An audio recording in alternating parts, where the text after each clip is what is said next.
Nessa semana deve ser votado na Câmara dos Deputados o projeto de lei que autoriza a compra de vacinas contra a Covid-19 por empresas privadas. E agora é hora de debater aqui no Papo se isso é ilegal, imoral ou inútil. Você é do time quanto mais vacina melhor ou acha que isso no fim daria privilégios a quem pode pagar e deixaria quem é vulnerável mais vulnerável ainda? Em fevereiro, 6 em cada 10 brasileiros achavam injusto que vacinas fossem oferecidas por clínicas privadas. Cidoleta, de que lado da estatística você tá? Vamos começar contigo. Acho que tem uma série de questões éticas no meio dessa conversa e minha posição pessoal nesse momento é de que a gente não deveria colocar no nosso horizonte de opções uma espécie de transferência dessa responsabilidade para o setor privado, sabe, mano? Eu acho que a gente precisa lembrar a todo momento que não existe saída individual para a situação na qual nós estamos. E existe sim uma tendência a individualizar essa solução e prejudicar as pessoas que não podem adquirir essa vacina. Então a gente tem que ficar muito atento com isso, né? Eu fico pensando muito, Fábio, que nos últimos anos o Brasil ele se iludiu com um monte de na volta a gente compra. Sabe? Tipo, primeiro tira a Dilma, depois tira o resto, sabe, mano? E aí eu fico pensando que se a gente não ficar atento, a questão da vacina no setor privado pode virar um novo na volta a gente compra, sabe? Pra mim é muito importante que a gente não perca de maneira nenhuma a informação, mano, a visão de jogo, vamos dizer assim. A gente precisa de uma saída coletiva, a gente precisa fortalecer o SUS, a gente precisa fortalecer a saúde pública do Brasil e a gente precisa urgentemente de uma coisa que a gente está até deixando de falar enquanto sociedade, de tão descrente que a gente está, que é o Brasil precisa de um governo e essa responsabilidade é dele. O bom não é ter vacina, a gente não precisa de vacina. Todo mundo vacinando, porque não é que vai ter a vacina privada e o governo vai parar de comprar vacina. O governo vai continuar comprando a vacina, vai continuar com a sua vacinação. Isso aí pode dar uma desafogada, é boa. Não, então, quando começou essa história, esse debate, eu fui radicalmente contra, assim. Já de saída falei, isso é um absurdo, acho que não pode acontecer, a gente tem que priorizar as pessoas por idade, enfim, grupo de risco e tal. Mas fui entender quais eram os argumentos das pessoas que eram a favor. E tem os argumentos que desafogaria o SUS, que teria uma questão de financiamento e tal. Eu entendo, assim, eu acho que faz sentido tudo que é dito, mas eu, sinceramente, por tudo que eu vi na vida, não acho que o Brasil seja capaz de fazer isso de uma maneira justa para todos. Eu acho que nós, como sociedades, a gente viveu e sempre, historicamente, hoje em dia, já tem governador, prefeito fazendo a família. Imagina se isso abre para a iniciativa privada. Vai ser, mais uma vez, uma forma das pessoas, das elites, dos ricos, dos poderosos, passarem na frente. Isso é uma opinião minha, eu não tenho como provar. Mas me parece que o Brasil, como sociedade, não tem histórico para comprovar que isso seria feito de uma forma justa. Agora, quando a gente começa a falar sobre isso, quando eu comecei a pensar sobre essa questão da vacinação, pela primeira vez na vida, eu acho que as elites, né, as pessoas com poder aquisitivo ou qualquer tipo de poder, pela primeira vez a gente está experienciando uma situação onde todo mundo é igual, onde não tem jeito. A não ser os liberais que estão viajando para Cuba ou para os Estados Unidos, mas foi muito interessante, pessoalmente, ter essa dimensão. Não tem o que fazer. Agora, todo mundo é igual. E a gente vai ter que sair igual disso. E isso foi muito doido. E tem outro ponto também que eu acho, e quando falam que, poxa, é uma questão de grana, o problema nunca foi dinheiro. O problema foi planejamento. Nunca falaram assim, Bolsonaro tá louco atrás de vacina, só que não tá conseguindo dinheiro. Não teve isso, não. Não teve isso, não. Os Estados Unidos tá vacinando 16 mais nesse momento. Enquanto a gente está aqui em 60, Isso respondendo a quem diz, mas o Brasil é gigante. Os Estados Unidos também é. A questão nunca foi dinheiro. A gente tem que parar de botar essas narrativas no meio do debate. Agora, é muito interessante a gente pensar que nesse momento a gente pode ver, e eu não quero que ninguém morra, que ninguém fique doente para provar esse ponto, mas é interessante ver que nesse momento a gente tem a dimensão do buraco que a gente está. Nós, elite, as pessoas que sempre deram um jeito, a gente tem que ver nesse momento, e é nesse momento que a gente tem essa dimensão, um momento que não tem jeito, um momento em que a gente vai ter que esperar. E a vacina privada pode nos tirar desse lugar que eu acho importante. Porque quando tem um problema de desmatamento na Amazônia, é na Amazônia. É um debate que está rolando no mundo, muito avançado, mas aqui pulveriza, não pega exatamente na gente, a gente não pensa. Agora bateu na bunda, agora não tem saída.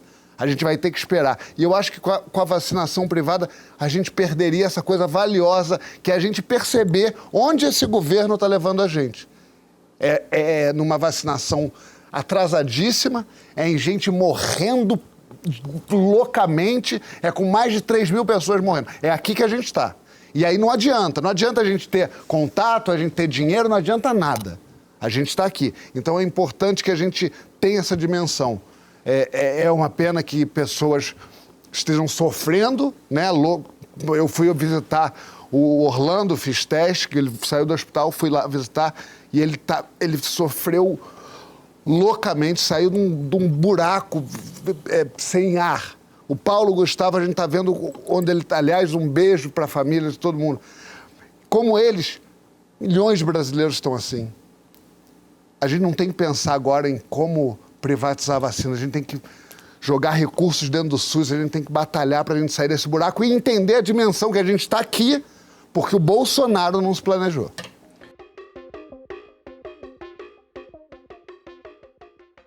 Ô Francisco, você já foi a favor da privatização da vacina e depois foi contra, como é que é isso? Fala da tua experiência intelectual sobre isso. Eu fui, embora não publicamente, porque eu tinha dúvidas assim, e para mim o lugar da fala pública é um lugar de muita responsabilidade, né? Então, enquanto eu não tinha uma posição mais bem definida, eu evitei me manifestar.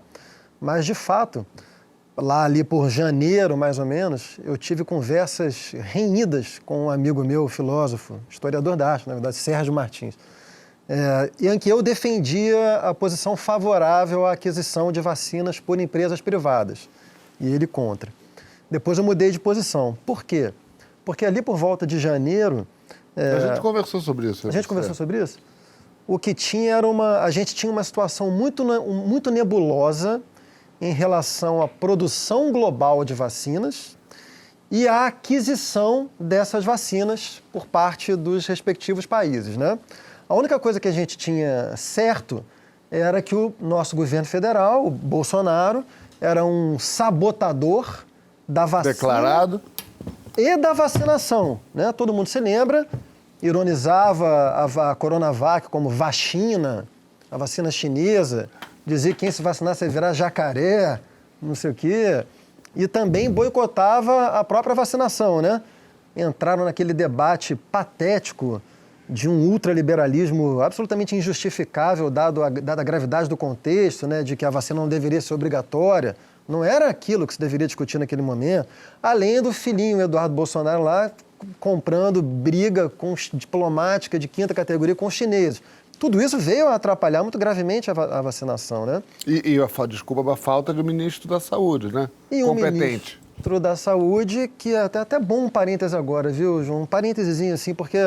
Agora que o Exército parece que acordou para o nível da cagada em que se meteu, né? Tem muita gente, eu odeio essa expressão, mas vou usar, passando pano para o Exército. Assim, eu considero o Exército brasileiro, venho dizendo isso há muito tempo, assim, o Exército brasileiro é cúmplice do pior governo da redemocratização brasileira e está associado a um morticínio enorme nessa pandemia.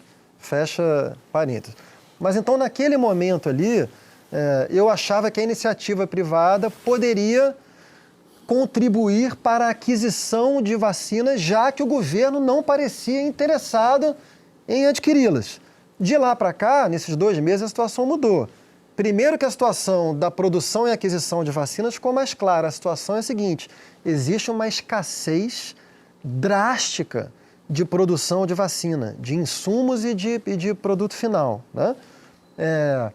Isso torna a coisa muito diferente, porque tanto na sua provocação a nós inicial, quanto na fala do Cláudio, apareceu a seguinte construção: eu sou a favor da vacina, quanto mais vacina, melhor. Eu também, João também, você também, qualquer pessoa.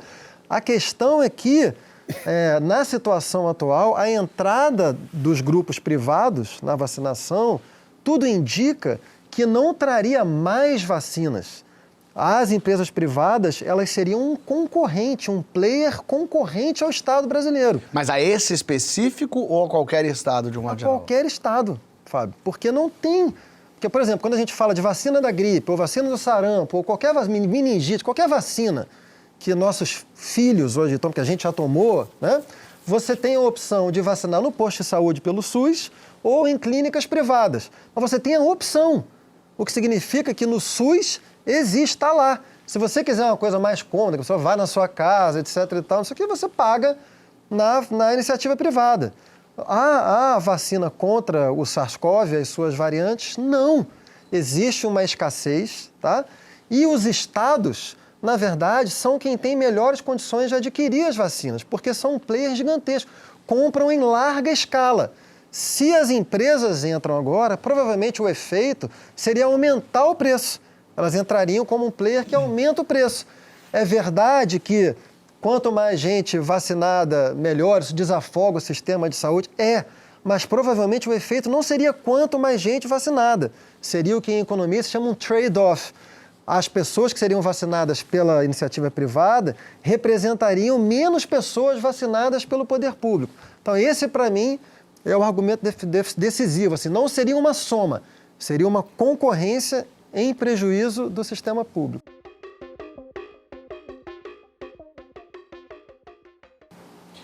Mas tem um lugar que tem gente viajando para tomar vacina nos Estados Unidos, para tomar vacina em Cuba, sei lá. As pessoas viajando e falando, não, eu vou me vacinar, vou para os Estados Unidos, fico lá um mês, me vacino, volto. Isso, de alguma forma, é se aproveitar, é furar uma fila. A pessoa que fala, mas também a elite se trata no Einstein, se trata em hospitais que são que já não está mais... Mas ainda não está... Assim, claro que não dá nem para comparar. Mas nos hospitais das elites também está faltando vaga, né? Então, é diferente. Agora, a pessoa foi lá, pagou uma passagem de sei quantos mil, foi para os Estados Unidos... furou a fila, não estou dizendo isso de uma maneira moralmente condenativa, não, mas tudo bem, furou a fila dela lá. Eu não acho que essa seja a questão. Agora, fazer isso legalmente no Brasil, como eu estava falando, como o Emicida falou, se a gente parar e pensar, como o Cláudio estava dizendo, beleza, então vamos fazer um sistema aqui cheio de regras. Então é o seguinte, cada vacina privada são 5 para o SUS, cada é obrigado, registrado, não sei o quê. Vamos fazer um puta de um plano. Legal. Mas, na minha opinião, é mentira. Na minha opinião, vai estourar a corda no lado mais fraco. É o que a gente está vendo no Congresso nesse momento.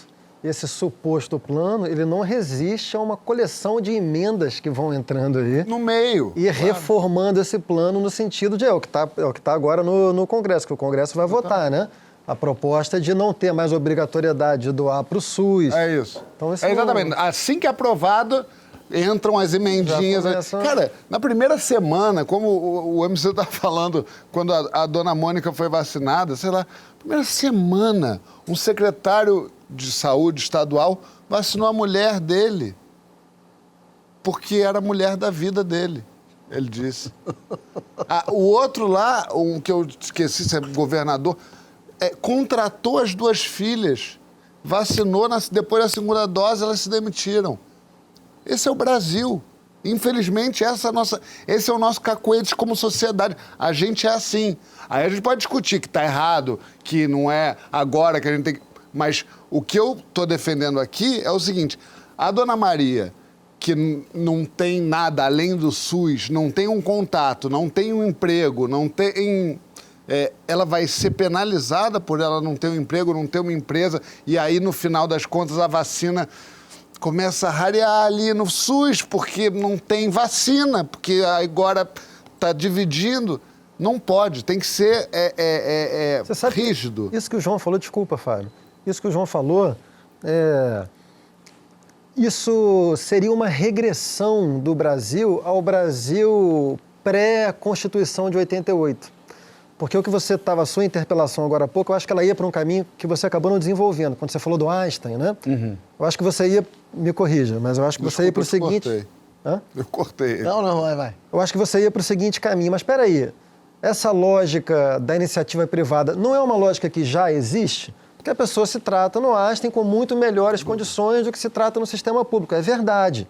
E é tão verdade que, por exemplo, quando você pega os índices de letalidade em UTIs, a média geral no Brasil gira em torno de 80%, mais ou menos, de mortes. 80% das pessoas que vão para a UTI, impressionante, né?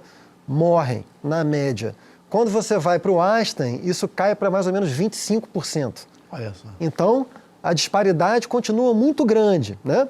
Só que ainda assim tem uma diferença, que existe o SUS, existe um sistema público de saúde que, se estiver desafogado, ou seja, se tiver uma margem de segurança ali entre disponibilidade de leitos e demanda, você vai ser atendido. Você não vai ser atendido nas condições do Einstein, mas você vai ser atendido.